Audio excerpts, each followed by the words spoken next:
I'm curious, like, what else do you think has kind of brought us to this point where buyers don't trust salespeople as much as they used to?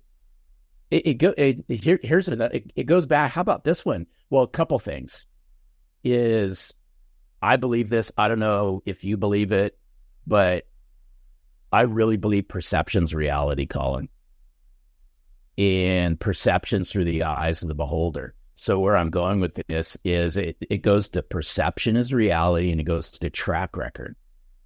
And I think this is why trust is where it's at. Buyers insert titles of whoever y'all are dealing with. They have their own perception of all the salespeople they've dealt with in the past. And that's what y'all have to overcome.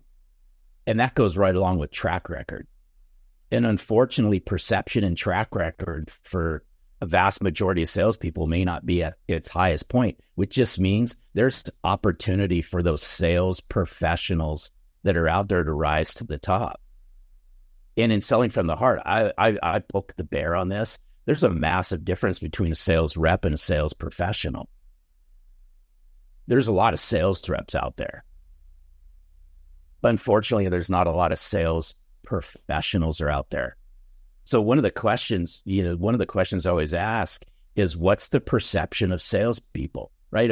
If we just look at this through a common sense lens, the perception of salespeople is not very good. So then we just flip this around, and then it's you as a seller. How do you want to be perceived? You control the narrative on this. So if you want to start building trust, overcome the perception barrier and then overcome the track record barrier. And you got to think about this through the lens of the buyer and all the other decision makers. Think about the track record and the perception issues they've had over the years with all the salespeople they've come across. That's what you have to overcome. That's my 2 cents.